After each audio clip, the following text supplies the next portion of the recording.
Hello friends, today's art lesson is how to draw a sphere with light and shadow. We are going to be practicing with a printable that has a circle, but you can also draw your own circles. And we are going to be practicing the idea of a light source, dark shadows, and how to make a sphere, a three-dimensional circle, come to life. So get your pencils ready and a paper. Let's get started. For today's lesson, we are going to practice drawing spheres. Now, to get started and just to show an introduction, I have this sheet that I have available for you, which is just circles, and this is going to aid us and help us because first we're going to just talk about the principles of how to draw a sphere. Now, a sphere is three-dimensional, circle is two-dimensional, and we're going to make this look three-dimensional. So let's get started. To think about how this is three-dimensional, the main reason why we know our sphere is three-dimensional because we see light and shadow. So I'm going to start by drawing a little dot in the middle of my circle. And then following that, this is going to help me know where the center is.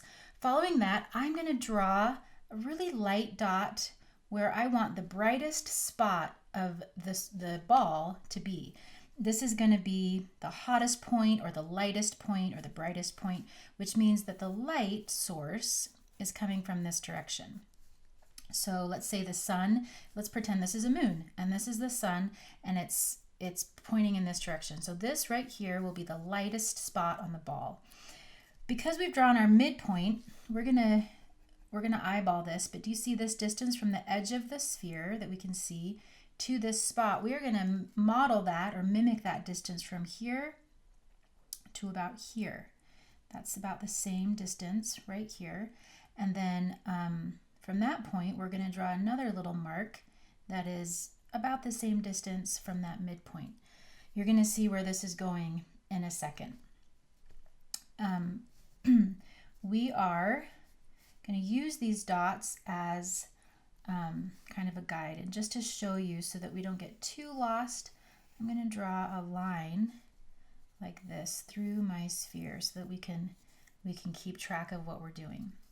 I'm going to draw a line through these dots right here and through here. So a perpendicular X through the ball, through the sphere. From this point, we are going to draw an ellipse. Now, an ellipse is an oval shape, and it might be helpful to practice drawing some ovals. What an ellipse is not like this, but it is like basically a flattened out circle. So you're going to move your hand in circular motions, but instead of making a circle like this, you are going to draw a circle like this. Think of Saturn's rings or another oval-like shape. And the reason why I'm practicing over here is because now I'm going to draw an ellipse. You see this mark here and here? I'm going to draw an ellipse like this. And this is going to be another guide. This is going to be my guide for where the darkest part of the sphere is. The darkest part of the sphere, if the light is coming from this direction, the darkest part of the sphere, it's not going to be at this front part, it's going to be at this back part. This is where no light from this light source is going to shine. So I'm going to start filling in shadows. This is going to be my darkest part of the sphere. I'm not going to fill it in really, really dark. I'm going to fill it in dark enough, but not pure black, and I'll show you a little bit more of the reason why in a second. From here, we know that this is the lightest spot. So if this is the darkest, this edge of the ellipse that we've drawn right here, I'm going to do what's called gradation. We've been practicing textures and we've been practicing a little bit of shading.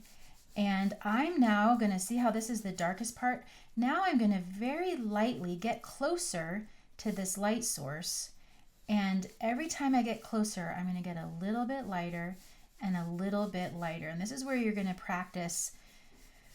I don't know if you can see, but you see how I'm moving my hand and like my whole wrist? I'm not just moving my finger. And the reason why is because it's harder to get looser shapes like that. I'm going to start here. I'm going to go around. See how it's maybe almost starting to look like a sphere. Before we get too far, I'm going to draw we're gonna let this be a ball, not a moon, because I want to show you one more thing. I'm gonna draw just the ground right here, and this will show us where our shadow is going to be.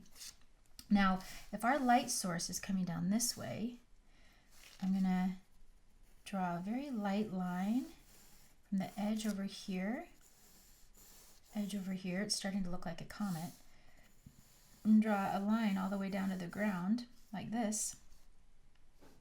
You know what, I'm going to make, sorry about that, I'm going to make my ground a little bit higher. It'll be more realistic.